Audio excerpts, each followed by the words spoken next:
YouTube, what's going on? Second City Sleepers, well, sleeper, should say, today. Bill is, normally here with me, but he's, a little under the weather, so I'm just gonna do, one quick video talking about, Battleground and Raw. I know, we were supposed to record last night, but there was a storm, and outside, only time we can record is at night, and it was storming even though we're under a gazebo, and it was really windy and stormy by the time we were able to record at night, and wasn't really ideal recording conditions for us. So Bill, if you watch this, if you're sick still, get well soon. I need you back here, because doing this by myself is a little weird. But anyway, we're gonna get right into talking about Battleground from this past week, which was a good card. But all around, the pay-per-view as a whole wasn't that great, even though most of us expected it not to be that great. First match, which was probably a match of the night in my opinion, was the Usos versus Harper and Rowan. You know, Usos ended up winning that match, but the match was outstanding. There were so many kickouts out of, possible / probable finishers between both groups, and it was. Match was amazing. I'd put that up there as possible match of the year in WWE. It was really outstanding, especially for a tag match, because tag matches within the past couple of years have not been that good, and there was a lot of stuff between both tag teams that I really liked, especially with Harper and Rowan. I love Harper, how he does the out of the ring stuff. He flies, he does his little jump through the ropes out of the ring and go crash into a couple guys. It's just outstanding match. Usos ended up winning it. I believe I just stated that a few minutes ago. I'm sorry if I did.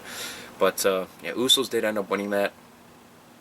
Outstanding match. Probably went out for about a good 20-minute match, I would say. It was just a great match all around. But, after that, because I'm gonna make this one video for this week, by the way. I'm gonna combine Battleground and Raw into it this week, since I'm just by myself, and there's not really much debating, oh yeah, by the way, got a new haircut, by the way. Give me a thumbs up if you like the new do. But yeah, next segment you had Ambrose attacked Rollins backstage during the Battleground pay-per-view. And end up taking Ambrose out of being banned from the arena. I was a little upset, because I thought the Ambrose-Rollins match for the pay-per-view was going to could possibly have stolen the show for a match of the night. And I don't know if it's because Rollins, I know that last match a few weeks back, 2 or 3 weeks back, whatever it was, Rollins got thrown over the ropes and it looked like he might have hurt himself. I don't know if he really did hurt himself, and he still might have been, his injury still might have been a little tweaked, or he might have been hurting still a little bit. And that may have been the cause of them scratching that match, because it's pretty much them just scratching the match off. But it went on through the night with Rollins pretty much, getting attacked by Ambrose. That's pretty much all I got to say about that at this time. We'll get a little on further that in the show, because that story developed a little more onto the show. But next up we had AJ versus Paige for the title, and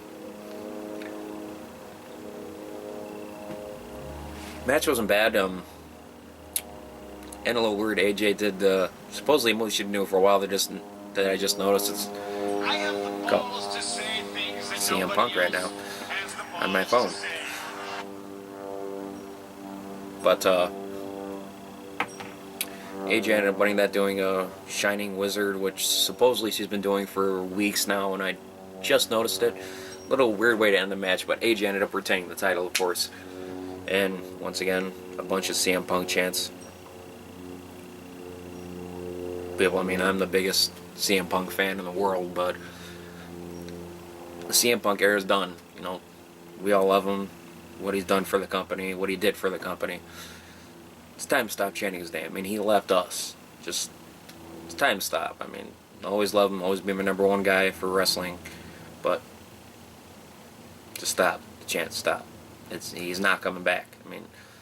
He's possibly has a lawsuit, if you've checked online at all, with WWE, possibly. I know it's just rumor and speculation right now, but he might be in some trouble, possibly. I don't know how he could be.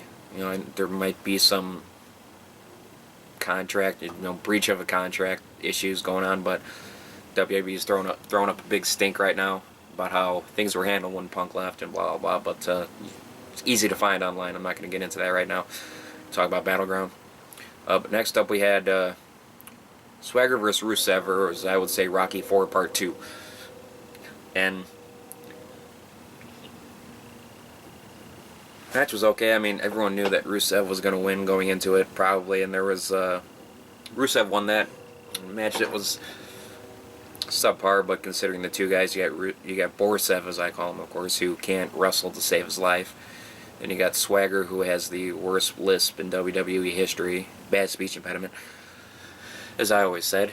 But the match wasn't that great. I mean, it went on for a while, and it went on and on and on. It was one of those, bathroom break halfway through the match. It was boring. The crowd was dead during. I mean, you had the USA chants during it, but other than that, if Rusev was just a normal wrestler and he didn't have the whole Russia thing going for him, match wouldn't have meant anything. Nothing would have happened. The fans would have been dead. But it just the only thing that brought the fans into that match was the entire USA versus Russia thing. That's what made that match. And the match wasn't good. Borusev won. Not much I can say about that, as you can tell. But next up, you had there was a quick little Stardust Goldless promo. Stardust stuff creeps me to hell. I don't know about you guys at home watching this right now, but Stardust stuff creeps me out, and that is what makes it good, though. I mean, it actually affects you the way he talks, and it just creeps me the hell out. It does. But going on, you had the Rollins-Ambrose match scheduled next, and Ambrose was banned from the arena. Rollins came in, the ref counted the 10 or whatever he did, and it ended up being a forfeit. Then Ambrose came out and, he started beating the living hell out of him, which was pretty badass, Ambrose is the main guy that they need to go to. They need to look at now, I understand that out of the three guys from the Shield that they went with Reigns, which I think the majority of that decision came from his size, him being the bigger guy, because that's, in history shows that that's what WWE normally goes through, or goes to in talents. But Ambrose is the best talent out of the three, hands down. I will say that. I mean, I know we've discussed in the past video with me, Bill, and we had Ryan on the phone. If you had to look, who would be the one guy out of the three that would possibly make the Hall of Fame? We all agree to Ambrose. I mean, Ambrose is that main guy. I want to see him start to get the push, and in SummerSlam, I could possibly see them building up a shot for Rollins and Ambrose match for the briefcase, because Rollins is just not doing it for me right now. I mean, Rollins is great, don't get me wrong. He's probably one of the best in-ring talents in the ring. That's not saying much, because WWE's talents is kind of subpar if you look outside of their young talent who's coming up. But yeah, I mean, we'll see what happens by the time SummerSlam comes around, because I do think that Ambrose, if that match would come to happen, I do think that Ambrose would win that and take the briefcase. I could see the stipulations being like Ambrose throwing up his chances at knocking down Rollins when he would go to cash in, taking him out. I could see him putting up that against Rollins' briefcase, and Ambrose would win that, in my opinion, hands down, just because because if you listen to the pops that Ambrose gets when he comes out, pops are huge for him. I mean, WWE Universe, I hate using that term because they're wrestling fans. They're not WWE Universe, they're WWE wrestling fans. That's that. But, yeah, Ambrose is the guy to go to in that situation, hands down, without a doubt. He's got it all. He's got the mic skills. The craziness is... He needs to be timid, a little more timid. I mean, I like it, but just timid down a little bit. Dean, please, or Johnny, or whatever you want to be called. But moving on, Jericho versus Wyatt match. I know I think this was the first match that I predicted wrong of the night. If you follow our Facebook page, I was putting down predictions all night. But it was Jericho versus Wyatt. This is the first time I wanted to see from our first chance to see Wyatt come out, this is really the first feud he's had, other than Bryan. I mean, it was kind of different with Bryan, but this was the first time he's had a chance to come out and actually wrestle, and it wasn't bad. You know, I was glad that the ref threw out Rowan and Harper and Rowan, so it'd be a little more one-on-one fight, and we can get a little more chance seeing it. And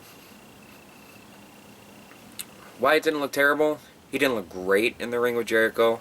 I mean, when you're wrestling with Jericho, you should look great. Jericho's one of the best in-rings of all time, one of the greatest on the mic of all time. But I can't say I wasn't disappointed with the way Wyatt performed against Jericho, but I can't say I was really impressed with it. I mean, Wyatt's mic skills are up here, even though it's slowly starting to sound like he's repeating the same thing. And then his wrestling skills are like about, you know, normal average. I mean, we'll see how this feud goes, because it was reported that the way, as I predicted this right, the storyline is supposedly going to go out through the next 2 pay-per-views, which would be pretty much the best 2 out of 3 matches in the next 3 pay-per-views. So obviously Wyatt will go on to win at SummerSlam against Chris Jericho, and then they'll go on the fight at Night of Champions. I believe that's the pay-per-view after SummerSlam. I'm pretty sure. If it's not, I'm sorry. But you got to think Wyatt's going to win at SummerSlam, then they'll go on for a 3rd shot at Night of Champions. And then we'll see that. I would think Wyatt will win that, just so Jericho can push Wyatt over a little more, because it's hard for Wyatt to get pushed over. And he was fighting with that log, that Cena moron reject wrestling wannabe guy, or bodybuilder wannabe. But yeah, it ended up Jericho won that, of course. Decent match, pretty good match, but anything with Jericho is, of course. And then we'll move on to the next segment. We had Ambrose attacked Rollins in the parking lot, which was pretty cool. I mean, there was, I think, 3 separate segments with Ambrose attacking Rollins. If there was one more or one less, I'm sorry. I'm pretty sure there was 3 different occasions where Ambrose laid out Rollins, and Ambrose was in the trunk of a car when Rollins was running out to the parking lot. He jumped him, then Rollins got in the car and took off. That was the end of that little feud. But it was a good segment. I really wish I would have seen those 2 fight in the ring at the pay-per-view, though. That did upset me. But like I said, Rollins may or may not have still been hurt from that supposed injury a couple weeks back. But next up we had the Battle Royal, which was not awesome.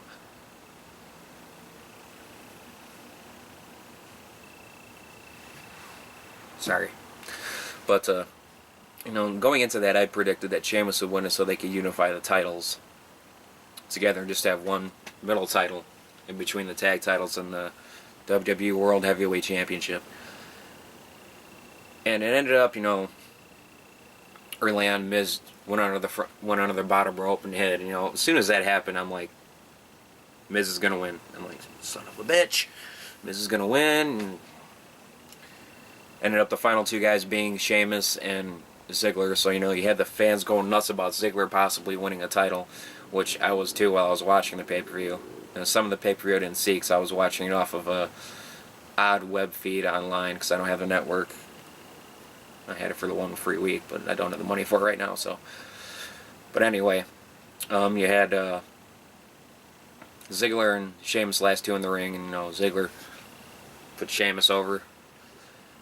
I was excited because for a split second I forgot that Miz was outside the ring, and I'm like, as soon as Ziggler started celebrating, I'm like, shit, Miz is still out there. Miz is going to come in, he's going to throw Ziggler over, and sure enough it happened. And why the Miz is getting a push right now, I don't understand. The guy just came back. He's not that good. I mean, you got Ziggler who could be the next Shawn Michaels, and you're going to push the Miz just because he did a movie thing. And God bless the Miz for being able to come back, and then 3 or 4 weeks later he wins a damn title. Like, come on. But creative is so bad right now. It's WWE, make me a writer. Please make me a writer part of creative. I will give you so many more viewers and make the show much more entertaining than what you guys are doing right now. Especially you guys are making everything so obvious right now. But anyway, never mind. But, yeah, you know, Miz won. I'm not going to get into that too much. That upset me. It's not even that Ziggler lost it at the end because of that. It's just the fact that Miz won. I just don't get it. But at least Bo Dallas didn't win the Battle Royal for the title, for Intercontinental title. Thank God. That's the only good thing that came out of that. And then the last match was the main event. Of course, you had the Fatal 4-Way main event, which was Cena, Reigns, Kane, and Orton. Match was, I mean, I didn't care for it. Really, I mean, there was some speculation of people saying that because Cena's going to be gone for a few weeks, filming a movie or two, whatever movies he's doing, which I will not go see. They're saying that, you know, Cena's going to give up the title since he won't be around. I was like, Cena kisses Vince's ass. Really think they're going to strip him of the title just because he's going to be gone 3 weeks? No. He's going to hang on to the title and he's going to face Lesnar at SummerSlam. And sure enough, he retains the title. And look what happens on Raw. Lesnar comes out to challenge him for the title.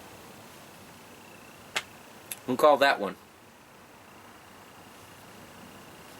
Me and about a lot of people actually know wrestling. But that was pretty much it. Battleground pay-per-view was... it was okay. I give it a good 5 out of 10, 4 out of 10. Bret Hart. It was just okay. I mean, alright, so now we're going to get into the Raw, the day after Battleground, of course. I thought it was a pretty good show, you know. It had some great parts and it had some really bad parts, which I will get into here. We got a lot to talk about.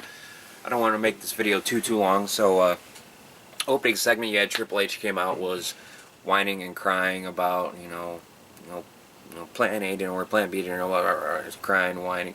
Then Orton came out, did his little skit about how he should still be a #1 contender because he never had a true rematch for the title. And you had Kane come out and say how he's the one that should beat Cena and blah, blah, blah. He can get the job done. And then Reigns came out, pretty much said the same thing. And those four got into it, you know. Enough said, it was a decent opening segment, but there was a little too much whining and bitching and crying from the Authority that... for Triple H is someone who's, you know, big tough guy, and you cut the whining shit out, please. I know you lost your Plan A and Plan B didn't work at Battleground, but come on. There's more pay-per-views ahead for you to do something, and you got Plan C coming on, which we'll get into later. But next segment we had, which it went right into after that, went to 2-on-1 handicap match between Kane and Orton versus Reigns, and it was pretty damn good match. I thought it was really good, and it went out with Reigns winning it, you know, because it went in with Kane going to tag in Orton, and Orton just kind of backed off, didn't want the tag in, and Kane turned around, you know, he had the Superman punch or the spear or whatever to finish off Kane, ended up with Reigns winning. So when you're seeing that, you're kind of like, hey, Reigns might get a chance at the #1 contendership SummerSlam, but in the other part of the back of your head, you're like, end of the show, Lesnar's probably going to come out, and we'll see what happens when I get into the rest of that, in case for you, those of you who did not watch Raw this week.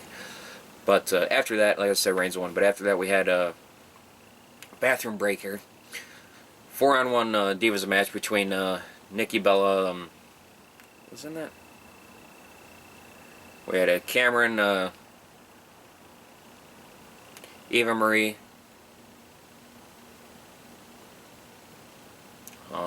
Divas match, I don't remember. Alicia Fox and Mendez. I can't think of her first name. Rosa Mendez, yes. It was Nikki Bella versus Rosa Mendez, Cameron, Alicia Fox, and Eva Marie.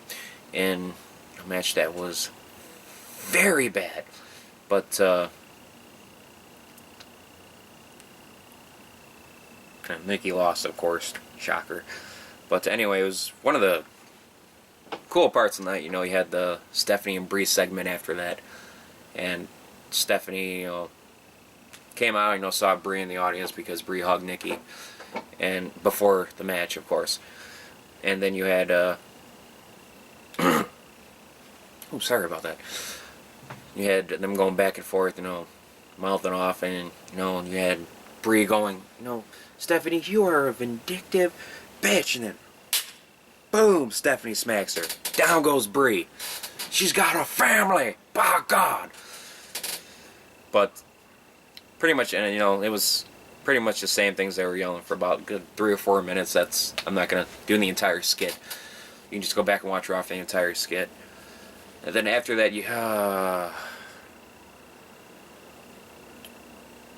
the next match. Damien Sandow versus Blow Dallas.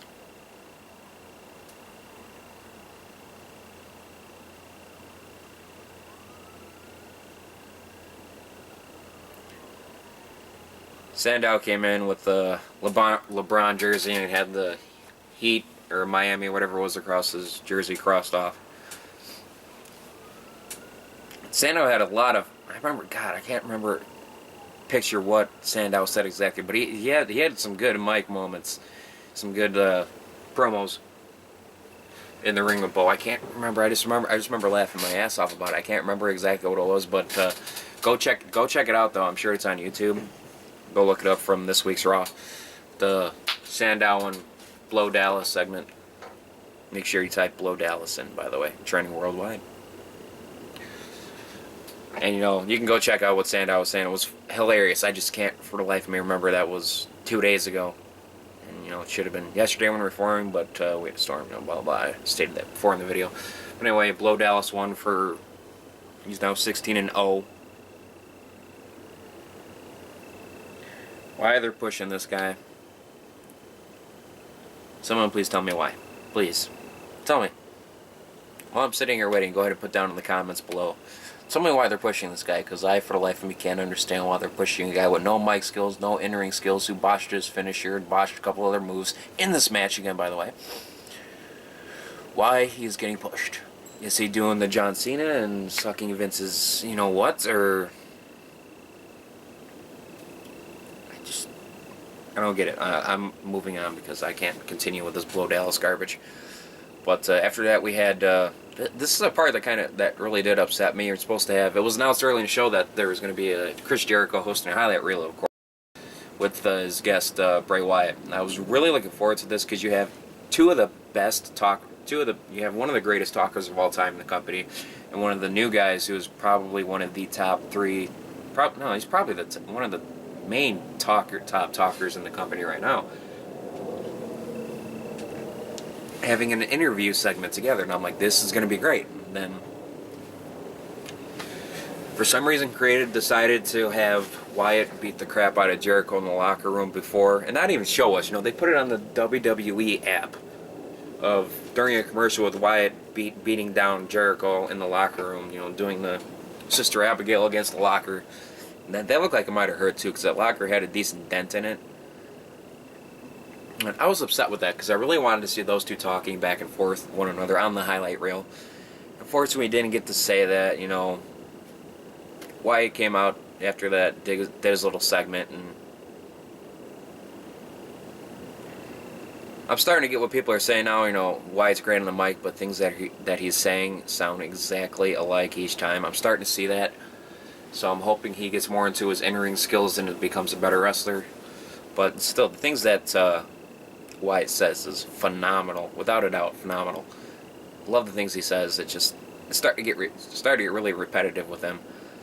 So he gets to the same point every time between he's saving us from, because he tried saving us from Bryan, he tried saving us from Cena, which he didn't do, unfortunately, for reasons we know why, as I've stated before. And he's trying to save us from Jericho. He's saying the same thing. Or he's getting to the same point each time, but he's saying it differently, which kind of means you're saying the same thing pretty much. But, yeah, that was... Just had like a 5-minute segment of him talking about nonsense pretty much. But after that we had... Yes, one of my favorite moments of the night. Possibly one of the... Probably could be match of the night. You had Miz vs. Ziggler. It was a non-title shot, of course, for Ziggler. It was just Ziggler trying to get his payback on The Miz from Battleground. And a hell of a match. The first half of the match before they cut to a commercial for the first time, it was Miz botched moves like 2 or 3 times, and you hear people say, well, he was away making movies, he hasn't really been wrestling much. I don't give a damn. Really don't. Miz is not good. I mean, just, I can't stand when wrestlers botch moves, especially when you're in the main stage of wrestling. When you're in the main stage of wrestling, you should be at the point where you should not botch moves. And there's one move, especially when I think it was Miz was standing on the apron outside the ropes and Ziggler was inside, and Miz had no idea what he was doing after Ziggler told him something. Go back and watch it in case you missed it. It pissed me off. I'm like, ah. But after they came back from the commercial, Miz got a little better. I mean, it still wasn't great, but he got a little better, and Ziggler made him look even greater. And it was a hell of a match, really a hell of a match. Probably match of the night, actually. And Ziggler would go on to win. He hit him with the. I thought he might have won with the Famouser, like 3 or 4 minutes before the match ended. He hit the Famouser. I thought, oh, he might actually win off that. He didn't. It went on for a couple more minutes longer. I think Miz tried to do the skull-crushing finale, and I think Ziggler did like a roll-up or something, or he either pushed him. He either did like a roll-up for a 2 count, or he pushed him in the corner. Then he came back. Ziggler did the zigzag,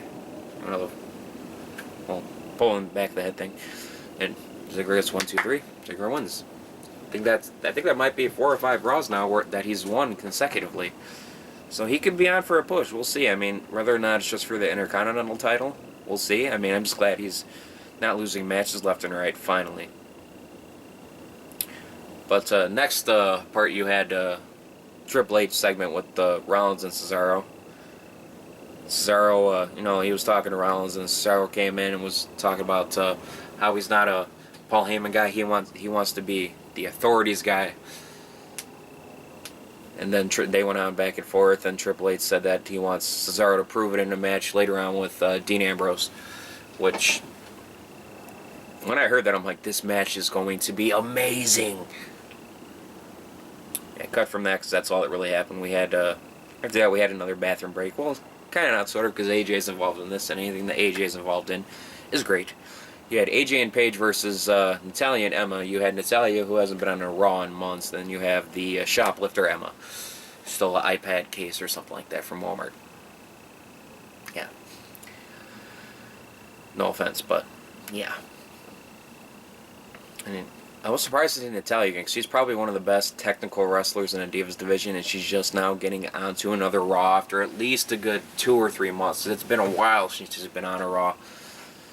And the match was actually not bad. It wasn't bad. I mean, you got AJ and Paige, who are really good in the ring, actually, together. They make a really good tag team against Natalya, who's a great technical wrestler, and Emma, who is unproven at this point. She hasn't had much time on Raw, other than being with the now retired Santino. Yeah, the match wasn't bad. I mean, AJ and Paige won. I believe AJ won, put it in the Black Widow on Natalya, as a matter of fact. Pretty sure of that. And then, after that, Paige gets in the ring, holds AJ's hand up. They do their little dance thing. And then as AJ's going out of the ring, Paige backstabs her, grabs her, throws her on the ground, says, it's my title, my house, blah, blah, blah, and all that good stuff that nobody probably cares about because it's a Divas match.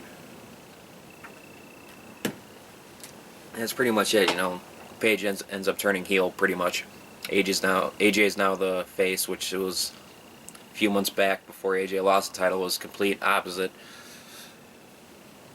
But yeah, so SummerSlam, we're probably going to have AJ versus Paige for the Divas title for the probably 4 or 5 people who will ever watch this that do care about the Divas division. Like I said, AJ's in it, so it might be more. But anyway, we're gonna go on to Fandango versus Ryder. Applause? Anybody? First time in probably at least a year. Fandango came out. Ryder came out with Summer Rae and Layla. Most two came out, I'm like, oh my god, Ryder might actually win a match again. Woo, woo, woo. You know it. I might cut that out. That was pretty bad, wasn't it? Yeah, oh well. But, getting into it, the match was god awful. Match was not good, but Ryder won though. Ryder won from a slight distraction. Not going to say interference. It was a distraction from Layla and Summer Rae.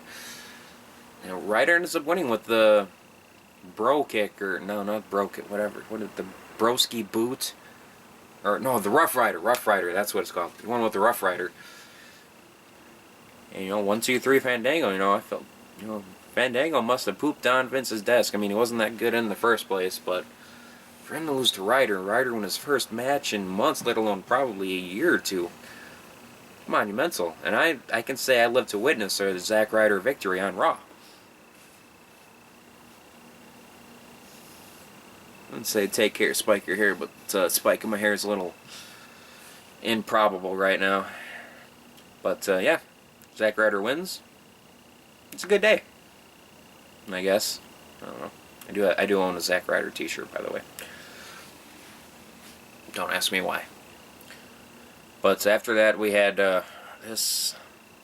I didn't understand what this had to do with wrestling or Raw. I understand they're in Florida, Miami, but you had Renee Young backstage interviewing Flo Rida. I don't understand why Flo Rida was there.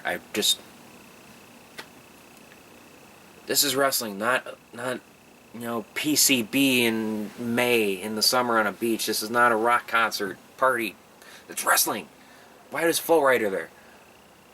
Flo Rida came out, talking blah blah, and then poor Heath Slater, one man left in 3MB.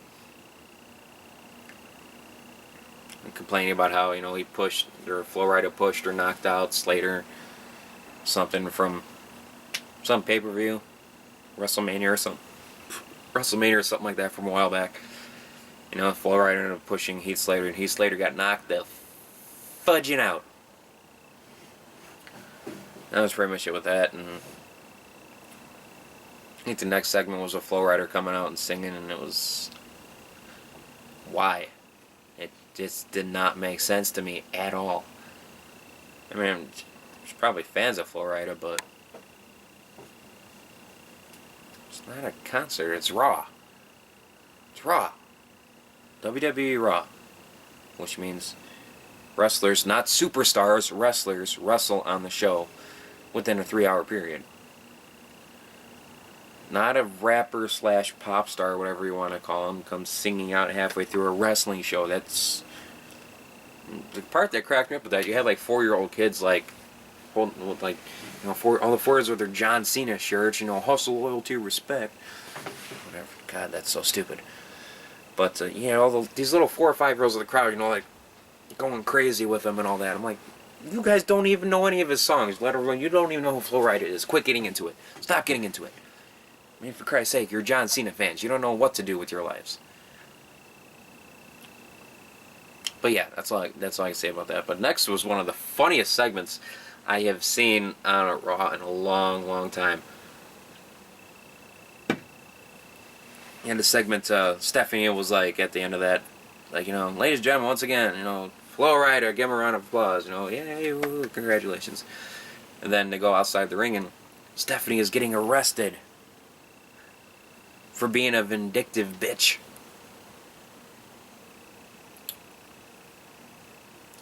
Or for supposedly slapping someone, an audience fan in the seats who was Brie Bella. Because she is not currently under contract with WWE, according to the storyline, which we all know was bullshit. They can try playing it off as well they want, but we all know that's not true. But yeah, there was a smack earlier, like I stated, between the two. Or Stephanie smacked Brie earlier. Ended up with Brie contacting the Miami authorities, and they came to arrest Stephanie. And was it me, or did her boob shrink when she was getting pushed backstage? Kind of seemed like it. Man, she was crying and freaking out, blah blah. Went on. Hunter said he'd be right behind her after she got arrested and thrown in the car. I was laughing at his whole thing towards the end of it when he was talking about to the cops. He's like, "Oh, you guys got a hybrid? Oh yeah." Hunter, hybrids get great gas mileage. Shut the hell up. For real.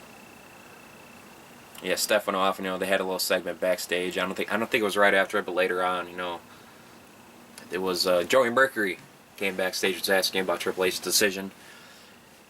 He was like, family comes first, blah blah blah, and he's like, well, she still needs to be processed, and she still needs to get her fingerprints done, and blah blah blah. So I could stick around and wait to make my announcement. So yeah, that was a wet way of feeling that. And then you had the worst match of the night, hands down.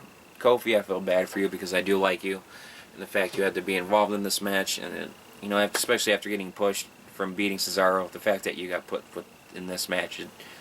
Creative, what are you doing? You're pushing a guy then over a guy who was getting pushed, and then you put him in a match with 3 guys who should never be pushed in wrestling. You had, what was that again? Oh yeah, you had Ryback. Yeah, duh. Sorry. Ryback versus Big E and Kofi. The match was horrendous. It was, thank God it was a quick match. That match was horrible. I hated it. It was not good at all, whatsoever. After that you had, Ryback won for some reason nobody can understand, but leading into this next part right here, you kind of understand it. Xavier Woods came out, pitched his whole idea. I can't really say idea. Pitched his whole. I'll just say idea because I can't think of a proper word for it. To Big E and Kofi about forming a faction together about guys who can't take no more. Blah blah. It's looking like it's going to be a new Nation of Domination, and if they do it similar to the old Nation of Domination, it's going to be pretty good. I mean, I've heard reports of Mark Henry coming back and being a part of that faction, which would be interesting. Be Xavier Woods, Big E, Kofi, and Mark Henry. When Mark Henry comes back, if that is true, become a part of that faction, it'll be interesting. And I want to see WWE do that more. I want to see him bring back, or I don't mean bring back, but bring in factions. Bring in new tag teams that are actually a tag team, not just throw one random guy together. Actually have tag teams that have a name. Bring back factions, because that's when WWE was great. You had all these factions, you had all these tag teams.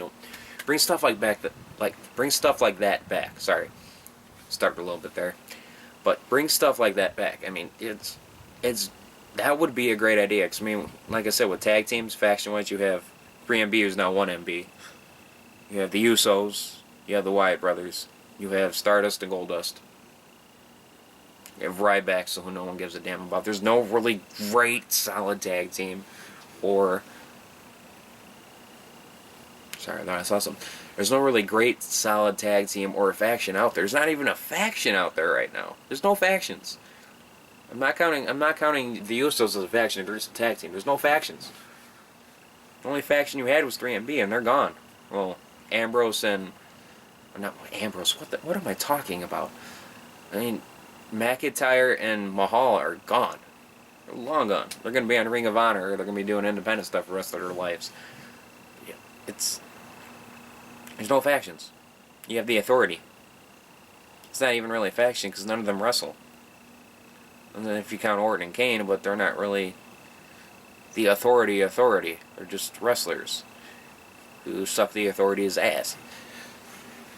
And there's not really any factions. Start bringing back factions. Bring factions into the company. That would be a great idea.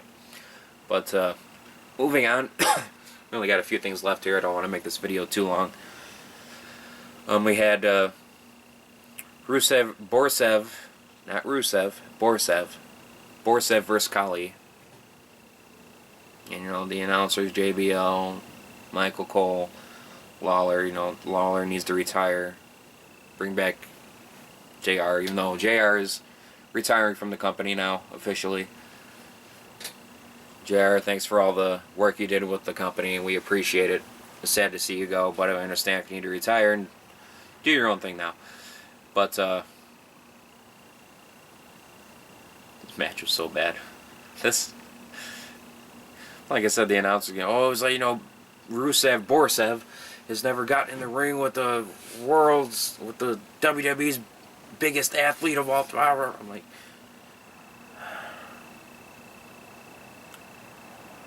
this was the worst match of the night. Pretty sure I said that tag match was the worst. This was definitely the worst match of the night. Yeah, Khali, who was in control through 99.98% of the match. And all of a sudden, you know, Rusev comes out.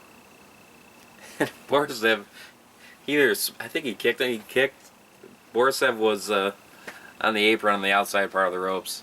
And he kicked Khali while Khali was on the inside facing him. And Khali took this fall. It was the funniest fall I've ever seen in a wrestling ring in my life. Go back and watch that match in case you guys fast forwarded it or just didn't care about it and just changed channels during it. But go back, look at that match, and watch for when Rusev kicks Khali while he's on the apron outside of the ropes. It's the way he falls. It was hilarious. But Rusev wins, of course.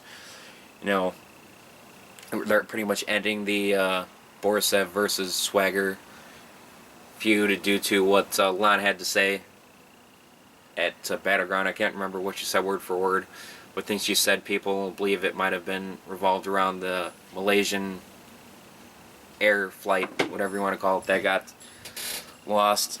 Thinks it might have had something to do with that argument at Battleground for what she was saying. So they might be killing. They're probably going to be killing. It's not set in stone yet, but they're probably going to be killing the whole USA Russia Swagger versus Rusev thing. So Lana might be in some trouble. So unfortunately, we might not see her much longer. I hope that's not the truth, because that's the only reason why I like seeing Rusev come out. But like I said, Rusev won. Hurrah, hurrah. Letting him win. You know, the reason why they let him and Blow Dallas win baffles my mind. I don't get it. Getting on to the end, towards the end I should say, we had Stardust and Goldust segments. They were talking about cosmic key, or you know, the stars aligning. Stuff creeps me out. Dog is scratching at the door right now.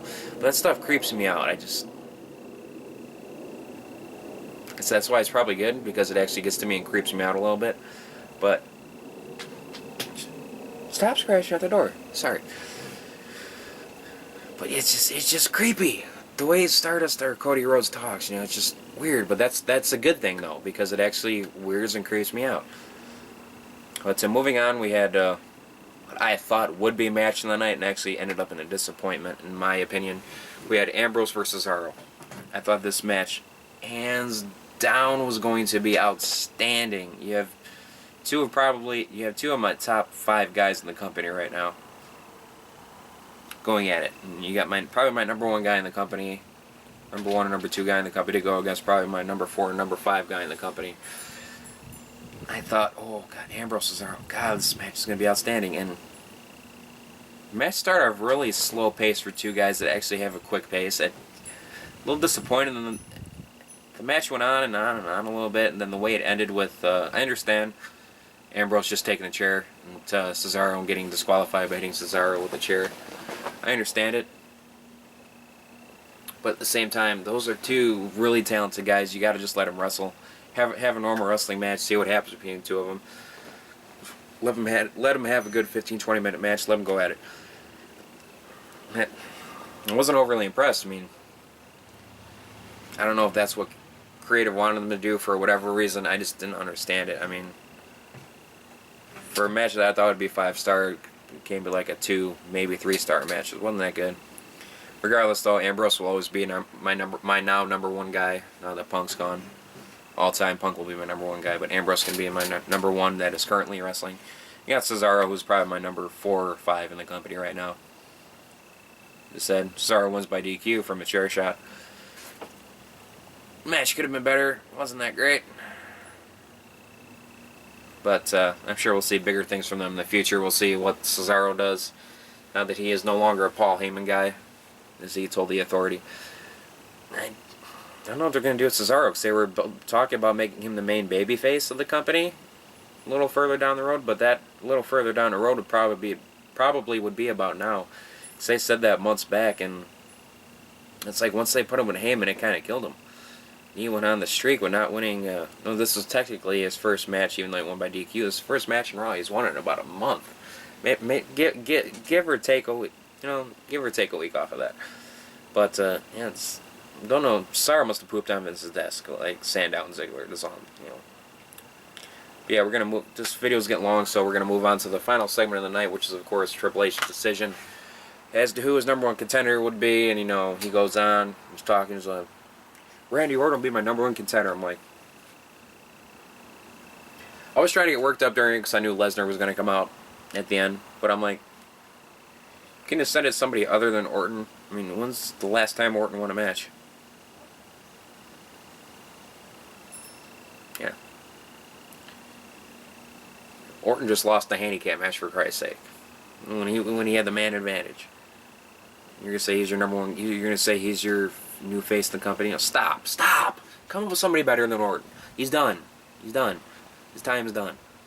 And keep him in the company. Let him do main event matches if he has to. But he's not a face, right? Don't call him a face. He's not. I'd rather see a face than him. Honestly, I would. But Orton came out, you know, after Triple H announced #1 contender. He gets up to the ring. The Reigns comes out, you know, chases him out of the arena. And then cue Paul Heyman, which would probably... Paul Heyman's promo could probably go up there as promo / mic skills / segment of the year. The things that Heyman was saying, I'm not going to quote everything that he said because I don't want to ruin it for you guys in case you didn't see it exactly. But I'm going to ruin the results for you anyway.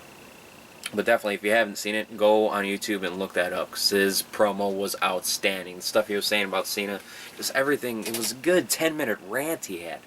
The stuff he was saying was outstanding, and oh god, so good what Heyman was saying.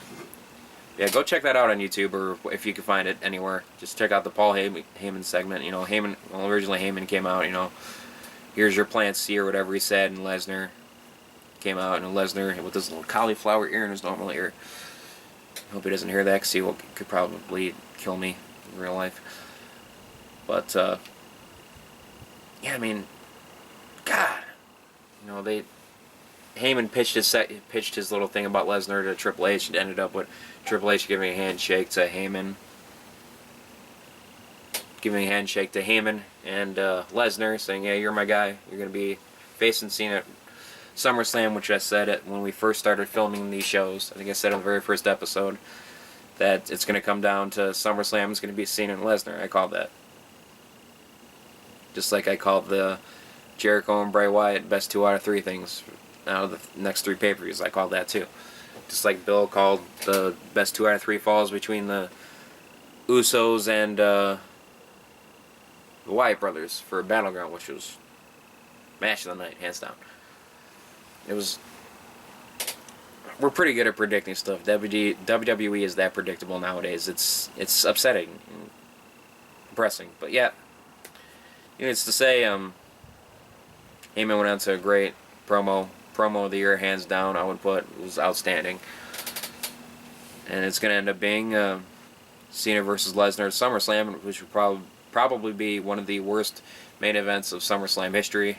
You have Cena who can't wrestle. You have Lesnar who doesn't know how to wrestle in a WWE ring. I can't say he doesn't know how to wrestle, but he does know how to wrestle in a WWE ring. Like I'd say. But anyway, that's going to wrap up Raw segment and the show pretty much.